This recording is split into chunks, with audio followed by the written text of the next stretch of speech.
Narayanam namaskritya naram chaiva narottamam devim saraswatim vyasam tato jayamudhirayet shruti smriti purananam alayam karunalayam namami bhagavatpada shankaram lokashankaram shankaram shankaracharyam keshavam badarayanam sutra bhashya krito vande bhagavandau punah punah Sri Ganesha Sharada Gurubhyo Namaha.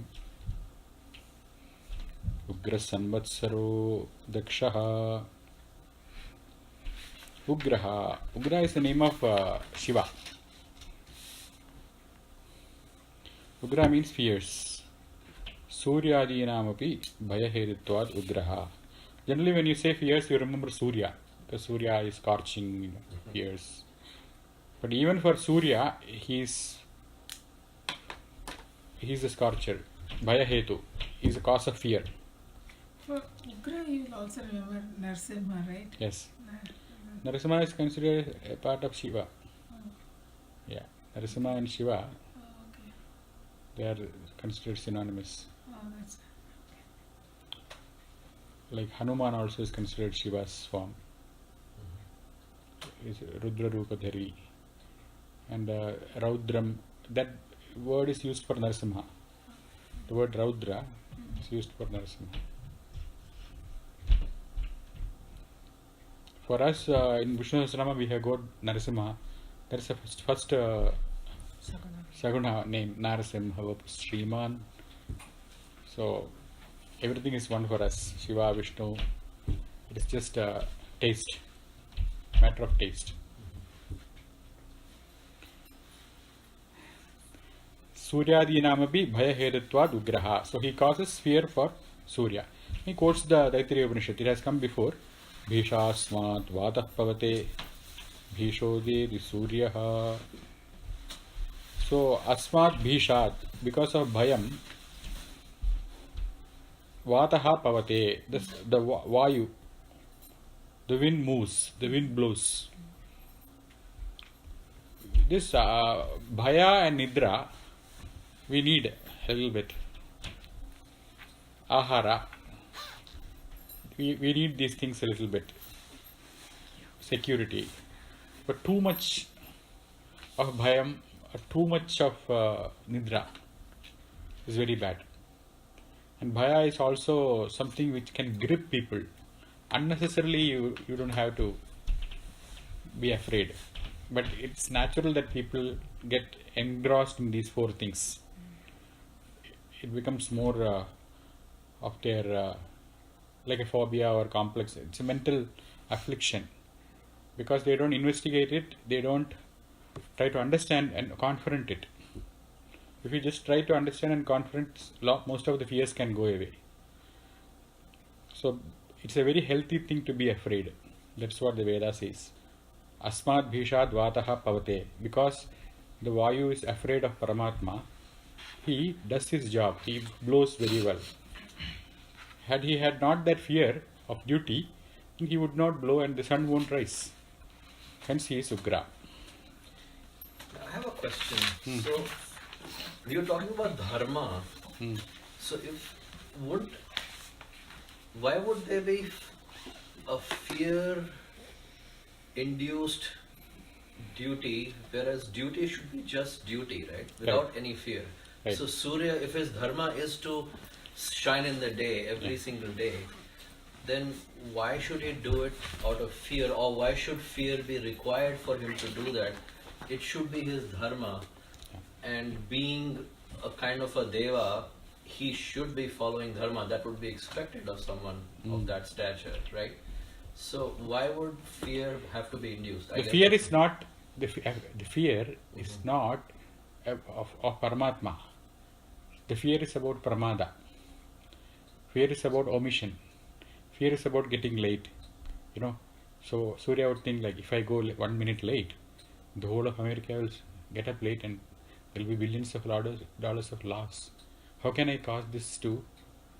And then I will cause bad name to Vishnu, because he is the one who is telling me to do the duty of Surya. So that is the fear. Fear is not, that's why I said fear is necessary, but it has to be a positive fear. It has to be a fear of reputation, fear of omission, basically omission. Pramada is forgetfulness. So you take it easy, like you said 4 o'clock, and then you don't really commit yourself to that because of fearlessness. There's the other end of fearlessness, I come what may, I can face it. So the fear is not like a division created in the mind of Surya. Generally, how is fear created? Fear is created by thinking that Vishnu is different from me. If I think that Vishnu is different from me, if I think I am part of Vishnu, I don't have to fear him. Correct. So that is a normal fear. Here fear is to do the karma. Let me not do anything asadhu. Let me not do adharma. What is adharma? Pramada. Not fulfilling one's commitment. So that is the kind of fear. So that's why when we say you need fear, we are saying that you need fear for dharma, fear for law, for lawfulness. And when you say you should not fear, you should not have fear born out of division. Because fear born out of division is from ignorance, of not examining. That's what people normally get. They don't examine their fears, they don't confront it and understand it, so they become fearful. So moderate fear is good. And that fear is about conformity of dharma, of laws. So that they have, yeah. Iti Taittiriya Shrutehe. Suryadinami bhaya hedutvat. So Vishnu is the cause of fear for Surya. Meaning Vishnu is not being feared at. That's the only thing. Or you can say Vishnu in the form of dharma. And that dharma being not to compromise that, they are afraid. So that is Ugraha. Next one is Samvatsaraha. Samavat Saraha. Sara means to move. Generally, Sarati means to move. Sarati, to move. Jagat. Seasons. Seasons. Samvatsara is not. Samvatsara is, we will come to that.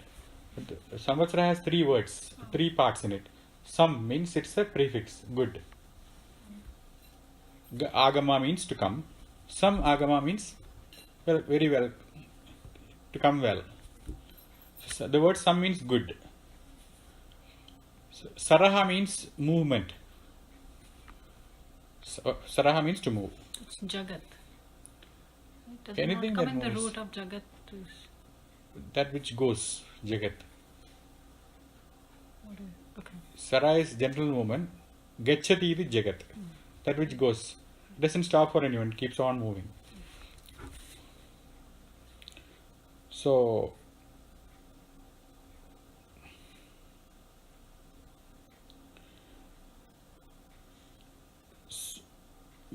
here moving means moving into him, moving in Vishnu. In Saraha means moving into Vishnu means living in him.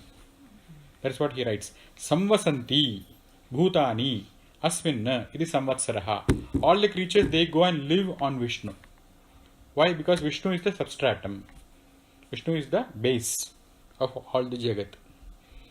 Like we have had the word Adhishthanam for Vishnu. Adhishthanam is the base. So since he is the Adhishthanam, he is called Samvatsaraha. I was trying to tell how Samvatsara could mean the base of everyone. Because when you hear Samvatsara, you immediately remember time, year and all. So that is not the meaning Shankara is giving.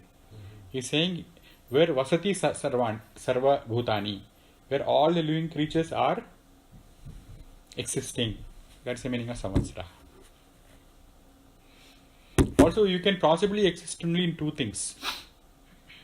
You can have spatial existence, or you can exist in time. See, I am on December 3rd.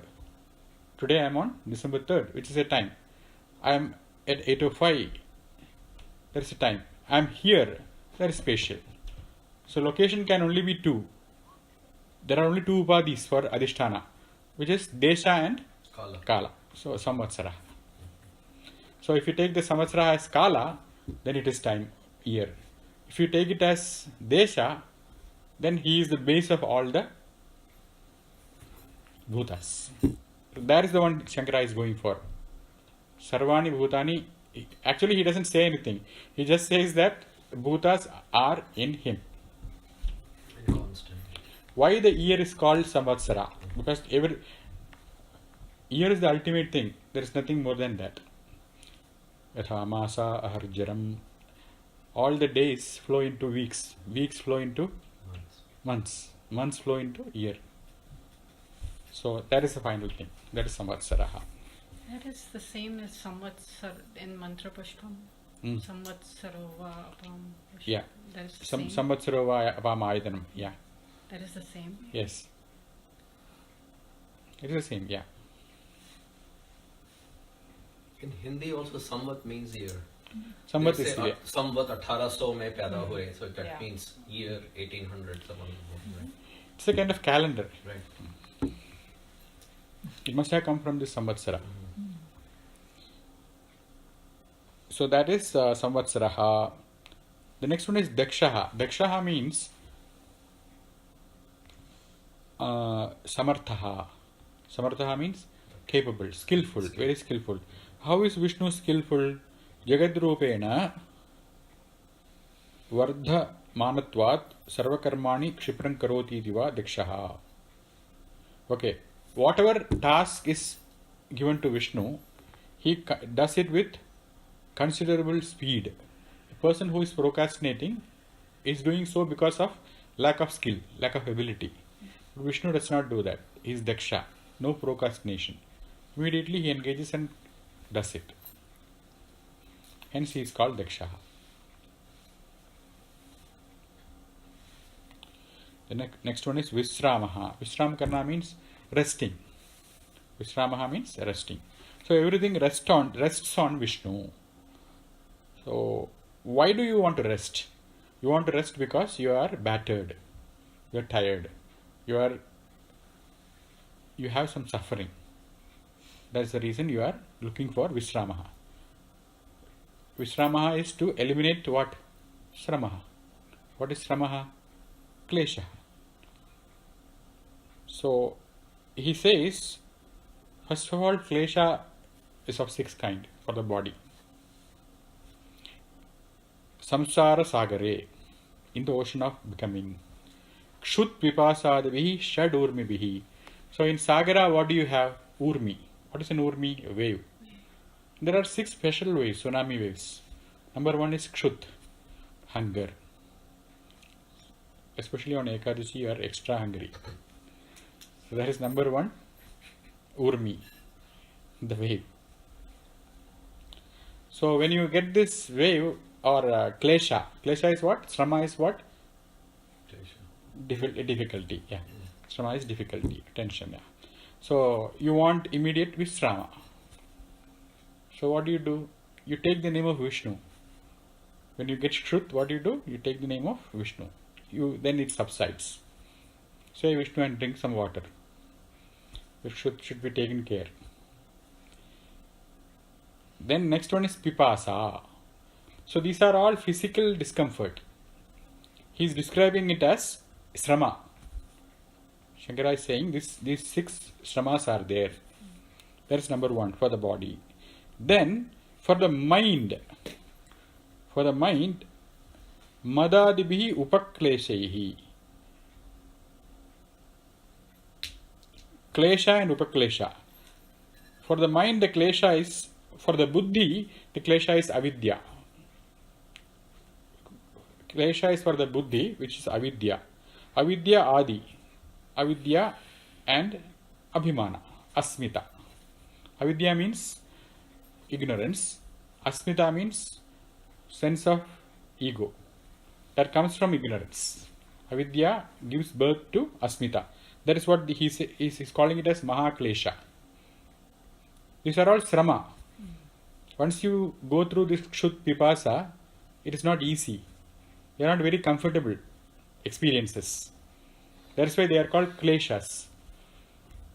The ego trip is a very bad trip. Same thing, ignorance also, avidya. It makes you very uncomfortable. That's why it is called mahaklesha. If I say that I wanted to tell you something, I forgot, please come next week, I will tell you. So that is it for 1 week.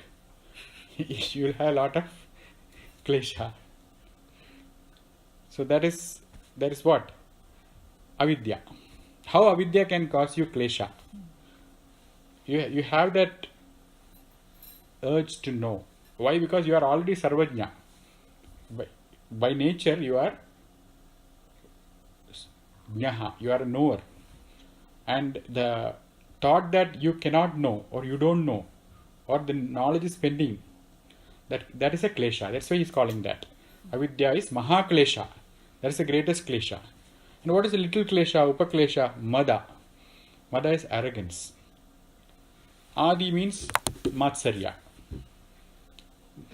Matsarya is competition. Matsarya is like samvatsara. Matsaraha. Sara means to move. Mat means than. Oh, this guy is going to cross me, than me. These are all upakleshas that can create a little bit of discomfort in you. So when you feel all these kleshas, who is your visrama? Kleshaihi vashikritanam visrantim karoti. And what is that visranti? What is that resting? Moksham. That is a visrama. So moksham means what? Being in oneself. Swaswarupa avasthanam mokshaha. Being in your true nature. So that he provides. Hence he is called as Visramaha. So samsara sagare kshut pipasadibihi shad urmibihi tarangite avidyadir mahakleshaihi madadibihi upakleshaihi vashikritanam. Those who are under the influence of Visrantim Kankshatam, and their akanksha, they are so longing for Visrama, for some rest. Tadrishanam Visramam Moksham Karoti. He gives that freedom from that shrama. That is why he is called Visramaha.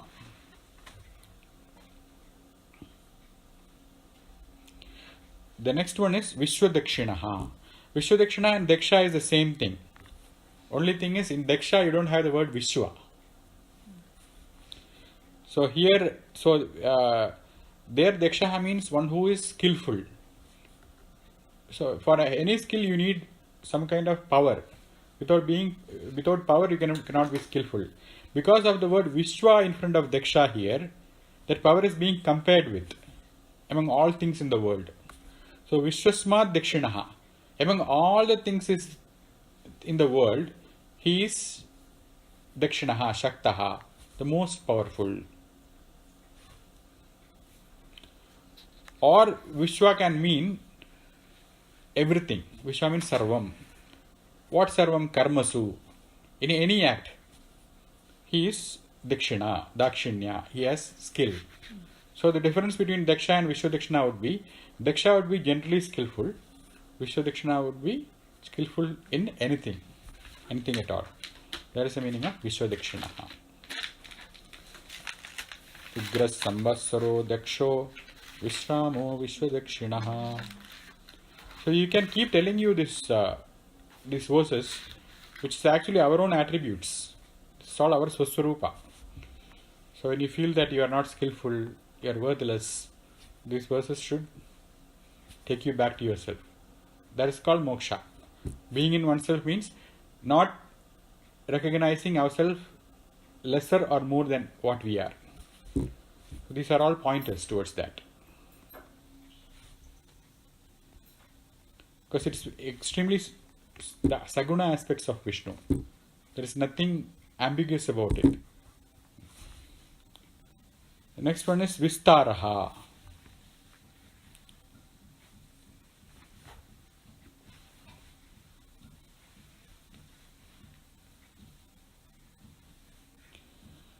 So here, Vistiryante Samagrani Jaganti Asmin.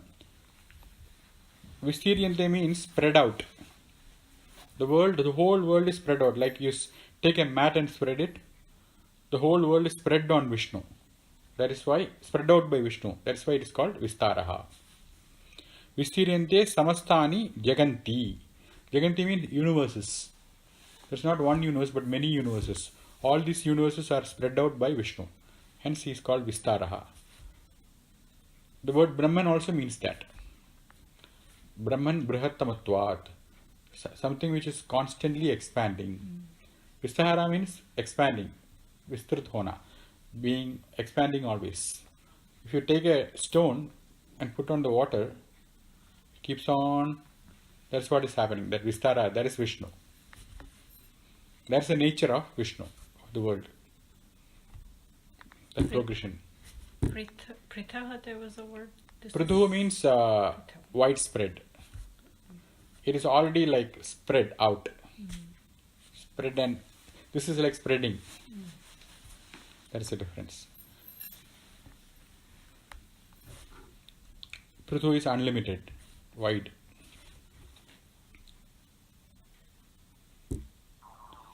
So all the world is spread out on him. That is Vistaraha. Sthavaraha.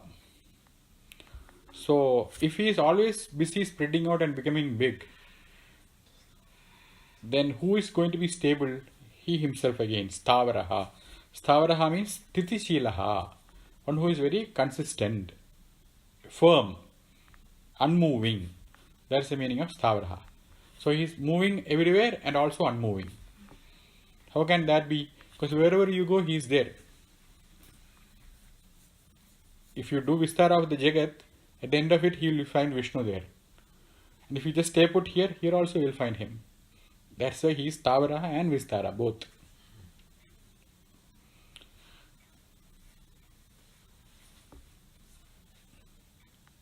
So he is Sthitishīlaha, one who is firm.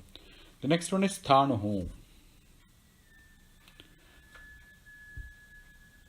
Sthanuhu means the base. Like when you take a brass pot and put it on an anvil, and then you hit it and make it round. So that is the base for the pot. That is Sthanu. That doesn't move. It should not move. It should be firm. So Vishnu is like that for all the Prithvi Adi Bhutani. All the elements, all the worlds, they are anviled on him. That is the meaning of Sthanu. He should not undergo any change for holding the things, changing things on him. That is the meaning of Sthanuhu. Sthitishīlāni Prithiviyādini. Prithivya Tejo, all these bhutas are Sthitishīlāni. Asmin Tishthanti. They all stay him firmly. That is why he is called as Sthanuhu. Actually, I can think that you can imagine the Prithvi itself for us. Like we are sitting right here, very stably in one spot. Yeah. But we are moving at millions of miles an hour in space. Yeah. So we are actually moving as well as very still on Prithvi. And similarly, you could translate that to a consciousness. larger consciousness perspective. It can be. So that is Sthanuhu. After Sthanuhu, he is saying, don't split up Sthavaraha and Sthanu as two different names. Take it as one name. Because we already had Sthanu once. Sarva Shiva Sthanuhu. So he is saying Sthavara Sthanu is one word. Sthavarascha aso Sthanuscha Sthavara Sthanuhu. So Sthavaraha means firm.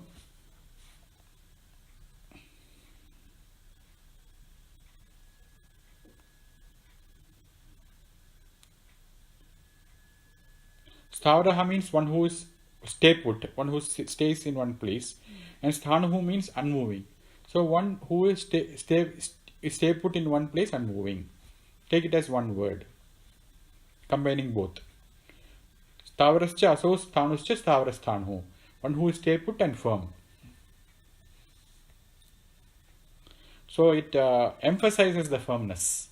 That non-moving emphasizes the firmness. That is the second meaning.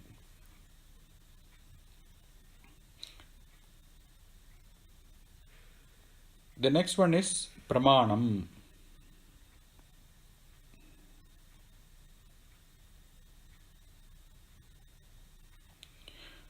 Samvidatpana. Samvit means consciousness.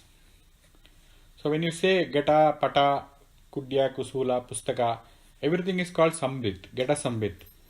You don't see the pot by itself. You need to have the help of consciousness to see the pot. Because if you are unconscious, you are not going to perceive the pot. So everything in this world is perceived in consciousness. So that is Samvit. So he is Pramanam. What is Pramanam? Pramanam is Pramakaranam. Prama means perception. Karana means cause. How do you perceive things? You perceive things because you have got a cause for those perception. For example, you see a flower. What is the cause of your flower perception? Flower. If there is no flower, you won't see it. Number one cause is what? Flower. Second, you need a pair of indriyas, eyes. So, eye is also a cause. Eye is our internal cause, Sada Pramanam, and flower is Vehi Pramanam, that Vastu. So that is called Prameya Chaitanyam, and this is called Pramana Chaitanyam. You need both. And for both to be perceived, you need light. You need light.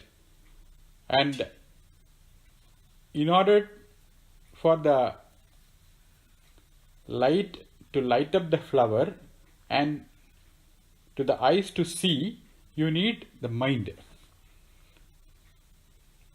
If your mind is somewhere else, you kept the flower and he didn't see. After 1 hour, where is the flower? Where is the flower? Because the mind was not there. So the mind has to help the senses. So you need light, you need the flower, you need the eyes, and you need the mind. And even if you have the mind, if the mind is not alert, meaning if it is not conscious, then you cannot perceive the flower. So that is called Samvit. That is the final thing in your nail in your perception. Without that, no perception, no pramanam. Pramanam is a cause of perception, cause of unsullied knowledge. Ma means knowledge, pra means unfalsified. Because that flower can be made of plastic. You could see a flower, but like a modern flower, it could exactly look like a flower, but it might not be a flower. So in order to have authentic knowledge can happen only if you have pramana. That is the meaning of pramanam. He is that. Why he is pramanam? Because ultimately you need consciousness for all this chain. For the soul to get in touch with senses, and for the senses to get in touch with buddhi, and then finally ultimately with the object, the link ends up in consciousness. Hence he is called pramana. It is like an addition in the process, and the trail is going to end in whom? Vishnu. He will be the final pramanam, final authority. Pramanam, the word pramanam means authority. That's why we say pramanikaha. He is the authority in the village pramani, agrani. Why he is called the authority? Because finally he has to approve it. Like that, Vishnu is the pramanam. How he is pramanam? Samvedatmana, in the form of consciousness.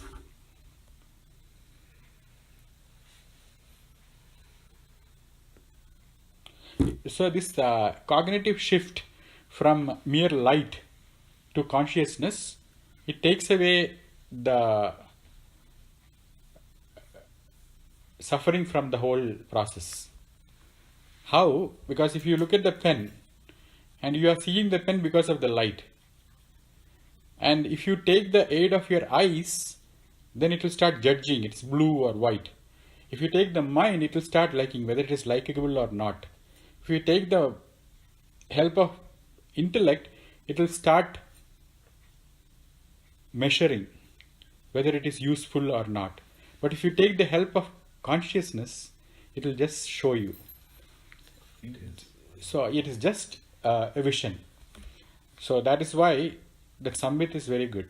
That is the ultimate pramana, and heeding to it or taking its help, being aware that that is how I am perceiving this. So pramanika buddhi can be in the light also. Nobody can say that you are wrong, that you are seeing because of the light. Nobody can say you are wrong that you are seeing because of the senses or mind. But ultimate pramanam should rest in Vishnu. Then things will be painless. And you could see the thing in front of you without any pain.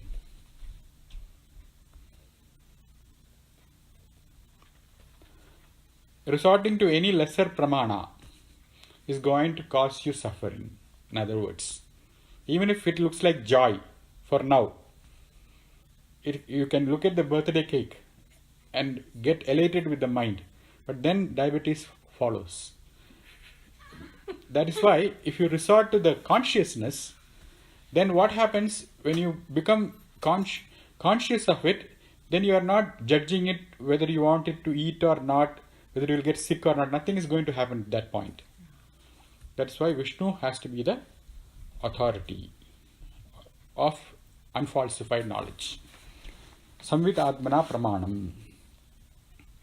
Earlier we had this word Agrahya Shashwata Krishnaha. There in Agrahya, he said he is not available for the Karmendriyas. Yeah, Grahana is by hands. And before that, you had the word Aprameya, where he was not available for this one. Now he is saying he is Pramana. He is the ultimate authority of all knowledge. So the cycle is complete. Pramana in Hindi means proof. Yeah. That's synonym, right? Yes. So Pramana is proof. So something which proves. the final proof of the existence of that object is Vishnu. Is Vishnu, yeah. In consciousness. Samvidatmana. Chetna. See, Pramana is that which proves. So what proves that the pen is here? The light proves it. Take away the light, can you see the pen? No. So the light is the proof of this pen. And then the eyes is the proof. And then the mind, like that. So in that sense, they are using only a very small contrived meaning of Pramana. But in Sanskrit, Prama means, there are three words. Manam. Manam means cause. And in the Manam, Ma means knowledge. Pra means unfalsified. So there is Pramana means cause, Nam means cause, Ma means knowledge, Pra means real. So the cause of real knowledge. Real means it should not rest there. If I say it is a light, what if I am blind and I feel the pen with my hands? So it is not resting there. But beyond consciousness, it cannot go anywhere. That is why that is Vishnu. Ultimately, it has to come rest in and Samvit. So that is why he is Samvidatmana Pramanam, the ultimate proof of real knowledge. Pramanam. So now that you have got the word meaning, you can actually ruminate on this end. That is what meditation is all about. Meditation is all about taking the word Pramanam and thinking about around it. You just roll it on your mind. That is what Shankara is showing. He is showing the process. How do you take a Vishnu's name and approach it? You are not going to have any reverence for Vishnu. If you just chant it like Vishnu, Vishnu, Vishnu, you don't get it. But if you take the word and ruminate on it and think about the meaning, then that is called meditation. That engages your mind, and all the phalas are going to come. It is going to follow if you do it that way. So that is Pramanam. The next one is Bijam.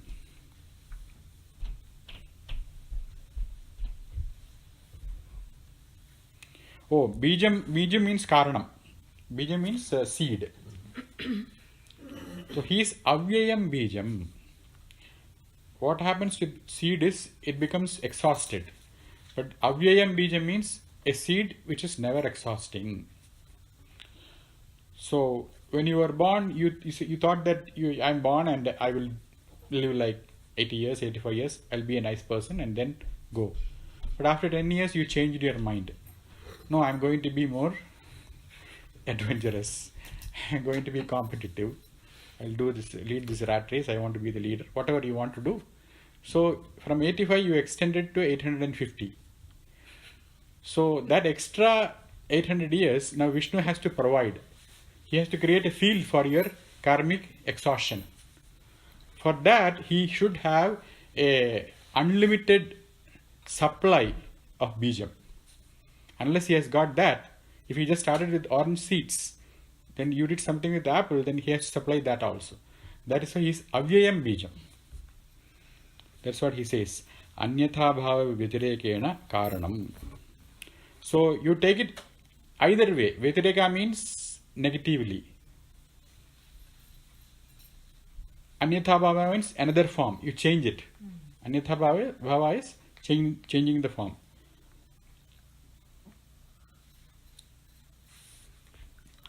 Still he will be karana because of unlimited resources, avyayam.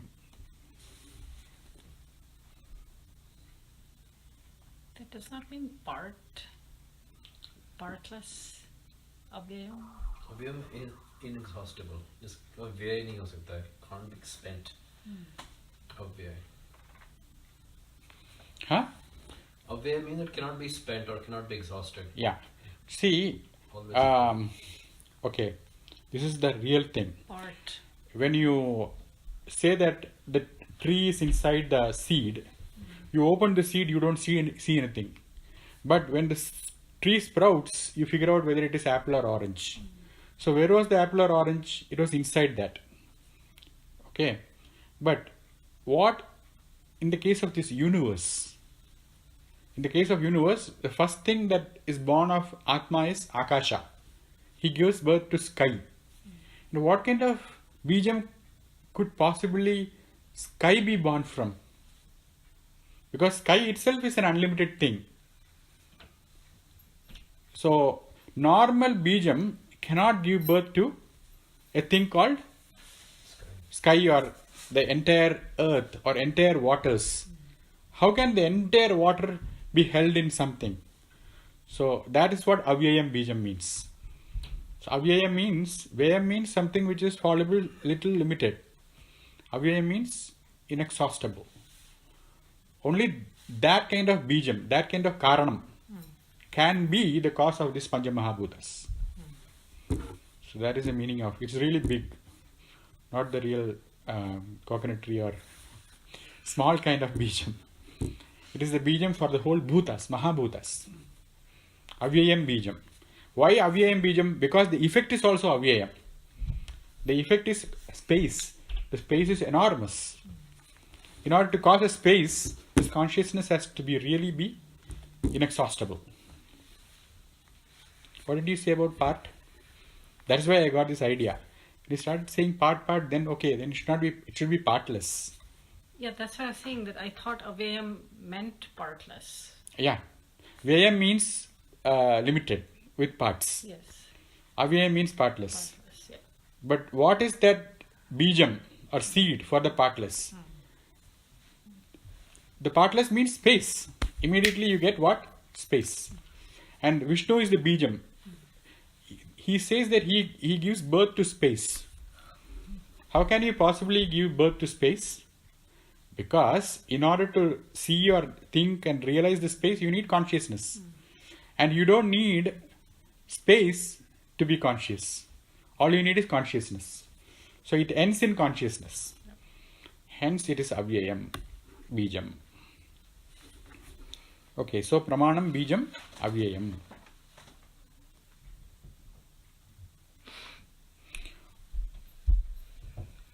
So he says, Savishesham ekam nama. Don't take bijam and avyayam separately. Ekam nama. It is just one name. Avyayam bijam. It is the inexhaustible cause.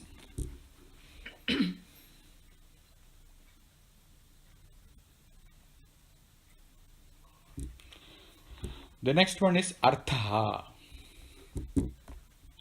Artho and Artho, Mahakosho. The next two are Artha and Anartha. What is the meaning of Artha? Artha means meaning. Artha means meaning. Artha means happiness. Kimartham agadam. Why are you here? So what is the reason? What happiness are you seeking? That is the meaning. When you say Kimartham, why are you here? What kind of happiness you are looking for? What pleasure-seeking trip brought you here? So Vishnu is called that Artha. Why? Because everybody seeks happiness in him. Why do they approach Vishnu? Because there is some emptiness, some lack of happiness. Hence he is called Artha. So generally the meaning of Artha can be money, object, happiness, purpose. And since Vishnu is the purpose of pleasure seeking, ultimately they are all seeking Vishnu in very different ways. Hence he is called Artha. That's what Shankara writes. Sukharupatvat. Why should Vishnu be sought? Because he is Anandi. He is Sukham. He is happiness personified.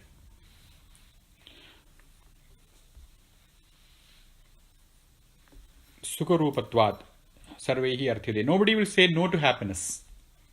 And since Vishnu is all condensed happiness, everybody is looking for that. Iti arthaha.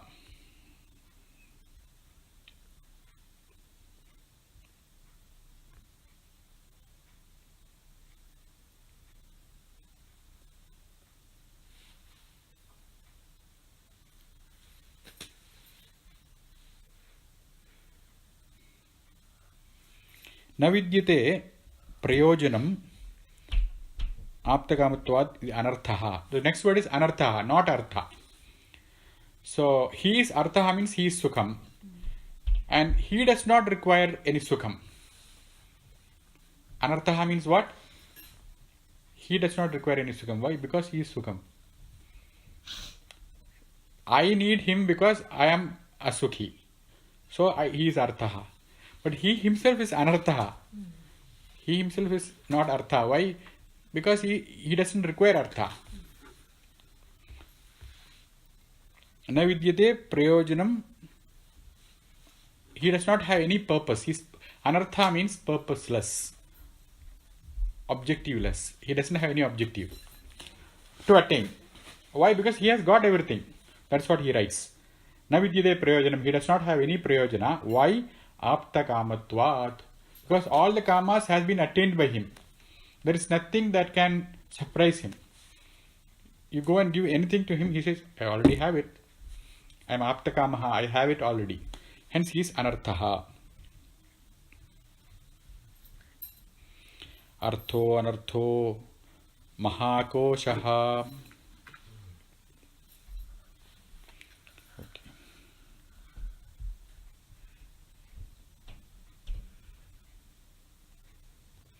The word artha actually has four meanings. Artha means name. What is the meaning of this artha? Phone. So that is name. That is the meaning of it. Any name is the meaning of that. If you ask anything in the world, the meaning of that would be its name. If I show an object, what is that? An apple. You say it's an apple. That is its meaning, you know. And what is that apple? That is a name. So that is the number one meaning of artha. By just merely mentioning the name, you can mention the artha of that. Yeah. So the name. Then wealth. Artha means wealth. Then artha means simply an object. Artha means just an object. Then artha means objective or prayojana, the purpose. None of this he is lacking. Who? Vishnu. Hence he is anartha. He does not lack anything. Name, you cannot name him because he has no name. And prayojana, he does not have any because all the kamas are already apta. Like that. even though we are trying to give him 1008 names, he really has no name. No. It is for our satisfaction. Right. Yeah. So there also will be one name, nameless. Like Anartha. Anartha means nameless, meaningless. Anarth in Hindi has got a negative connotation. It is negative. Even in Kannada. Anartha is negative. No. Injustice in Hindi is actually Say, injustice. Anartha. that's what Shankara writes. What Shankara wrote was Navidide Prayojanam. Useless. Prayojanam means use.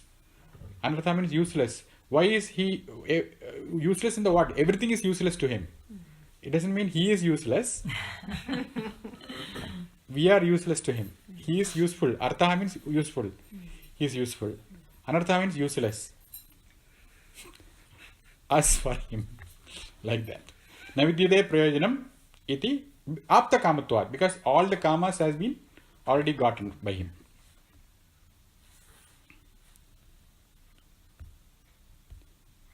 Okay, then Mahakoshaha. Kosha means wealth. What? Treasure trove. Huh? Kosha means bank. Covering also, right? Kosh. Kosha means a sheath. A Punch. sheath. Sheath, Yeah. I thought, right? Yeah. Sheath. Kosh also Something means which. khajana, wealth, treasure. Yeah. Something which hides. What? Kosha means what? Something that hides. Like So he has lot of wealth. Where do you put it? In the locker. So that is a kosha. But You have something precious. You put it in your pocket. That is the kosha. A cover. Kosha means what? A cover. it also means repository. Repository. Like Shabd Kosh is dictionary. Yeah. Yeah. Where all the words But lie. it's covered too. Yeah. Shabda kosha. Shabd. So kosha actually is a sheath, a covering. Also it means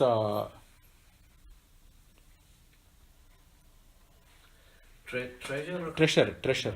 Kosha is treasure. Khazana. Khazana. That's what he writes. Mahantaha koshaha, the great treasure trove. That is, you saw that in Padmanabha Swami temple in Kerala. The Mahakosha, the unlimited number of wealth. Mahan koshaha.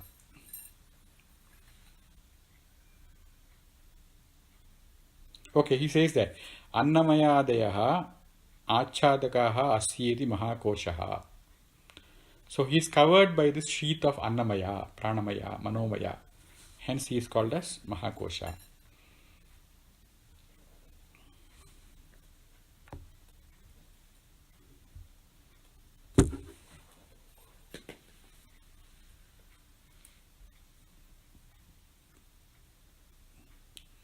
So why is he called Annamaya Kosha? Because he is taken to be that. He is taken to be Annamaya. People think that Atma, he means Atma. The Atma is taken as the body. Hence he is called as Annamaya. Then you think for a certain period of time and realize that no, there is something more than the body. Because I am depressed. And body has nothing to do with. Body is very healthy, it has six-pack. Still there is depression. So it doesn't stop with the body. You go inside a little bit. You go to Pranamaya. So what happens in this process is, you have mistaken this Atma to be Annamaya. That is why it is called a cover. So he is being covered by this sheath. He is or misrepresented. Atma was misrepresented by Annamaya. And then he was misrepresented by Pranamaya. Again he was misrepresented by Manomaya. Then misrepresented by Vijnanamaya. Then misrepresented by Anandamaya. So, and inside that Anyontara Atma, he is even not available for Ananda. Beyond that. Because he is not that limited Ananda. It's not something. It's Santosha. That is why he is called Mahakosha. Yeah. That is why he is called as Mahakosha. He is inside that Kosha. So one who has been very well protected, like treasure. How do you protect treasure? You take a box, put that, and that box goes in a bigger box. That is called Vijnanamaya. Then goes in a bigger box, that is Manomaya. Then it goes in a bigger box, that is Pranamaya. Then the biggest box.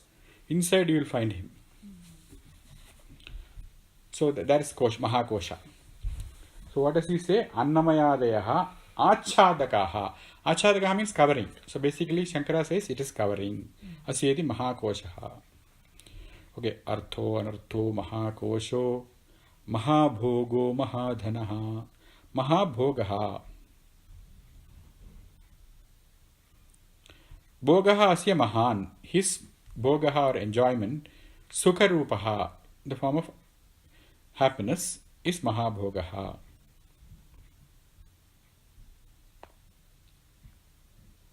So here bhoga means sukham. Usually bhoga means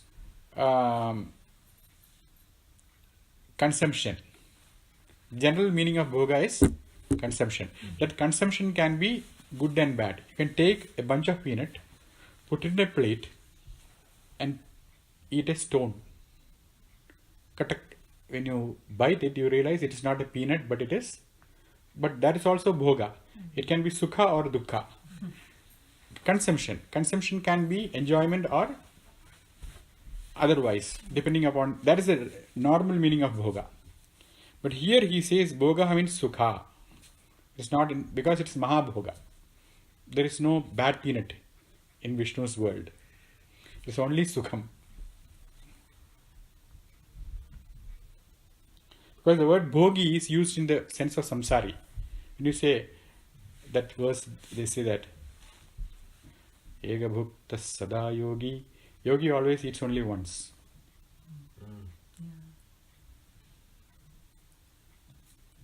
Dvibhukto bhogi ruchyate. If you eat twice, you are called a bhogi, meaning an enjoyer, like good life.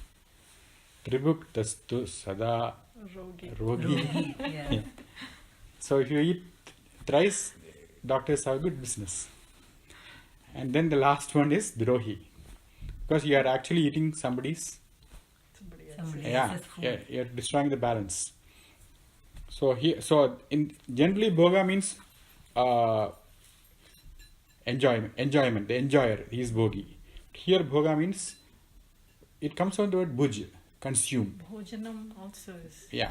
The name, there's a name also. Bhojanam bhokta. Bhojanam bhokta. Yeah.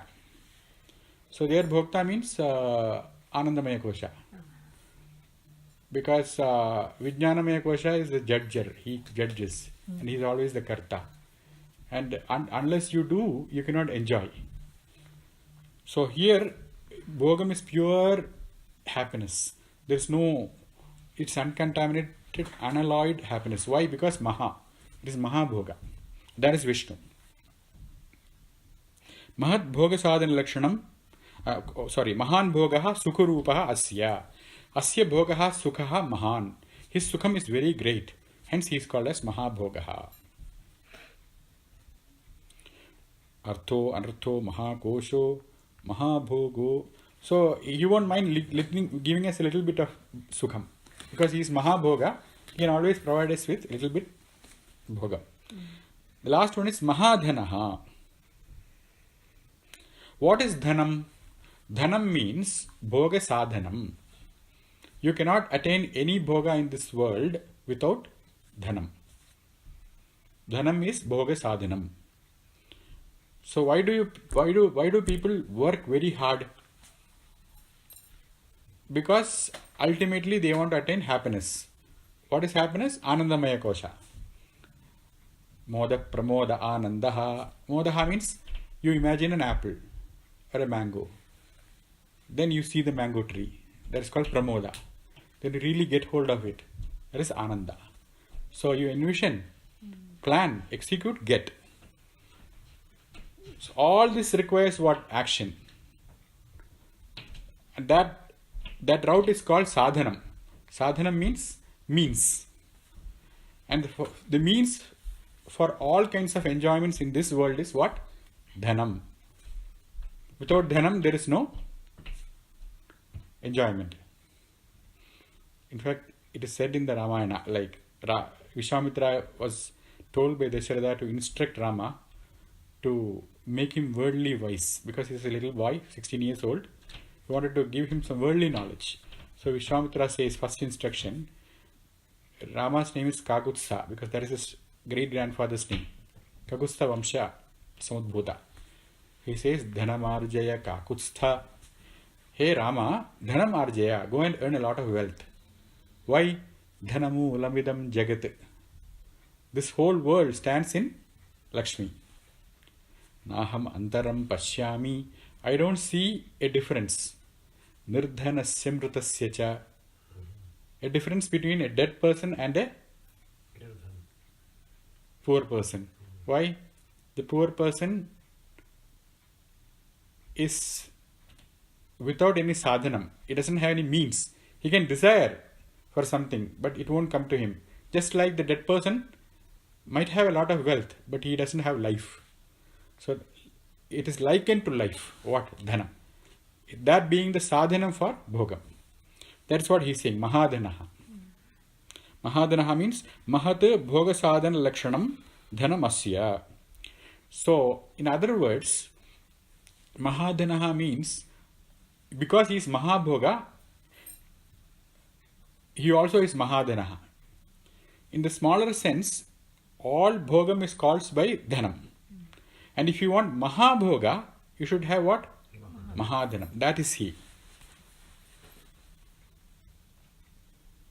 So don't see any dollar bills in this Mahadhanam.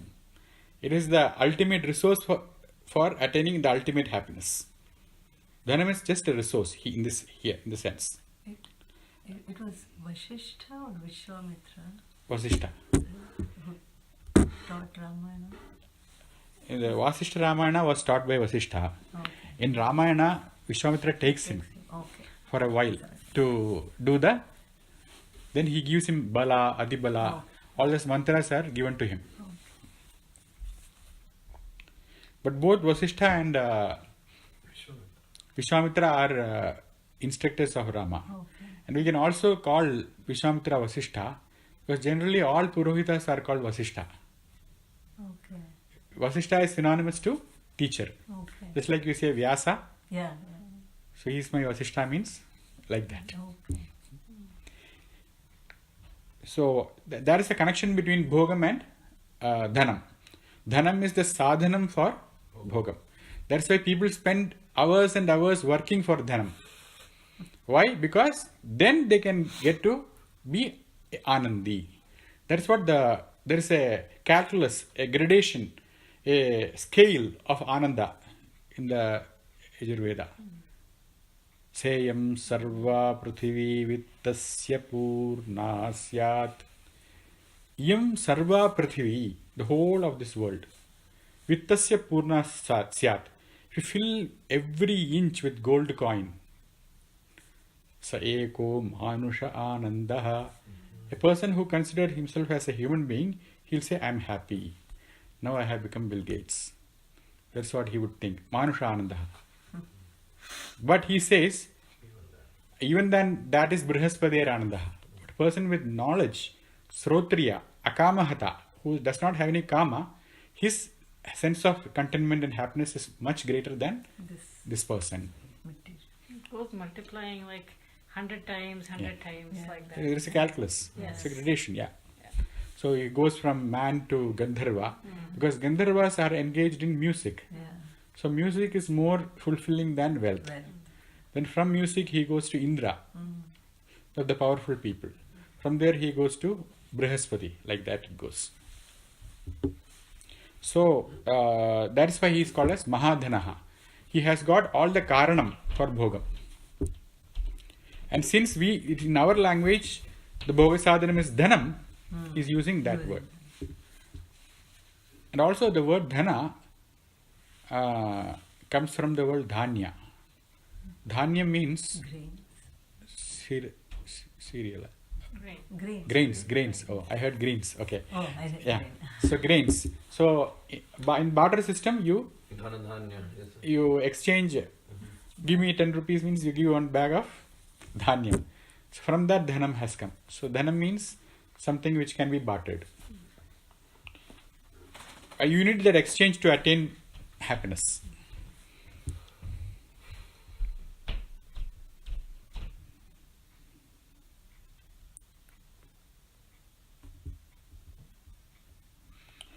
So generally, and dhanam is also in the form of gold. Gold is considered to be the ultimate dhanam in the Vedas. because all the metals are born of condensed earth, like iron. But anything which comes of ore, it's considered like condensed earth as well as fire. Fire condensed. That is why gold is considered to be part fire, not just earth. And that is the purest of all metals and considered to be the most valuable. Platinum is beating it now, but in the Vedic culture, it is the gold. So Mahadanaha means Hiranya Rupa Dhanavan, one who has got all this hidden wealth. Swasti prajabhyah paripalayantam nyayena margena mahimhisha gobrahmanebhyah shubhamastu nityam loka samasta sugino bhavantu sarve bhavantu suginah sarve santu nirayana sarve bhadrani pasyantu ma kaschid dukha bhag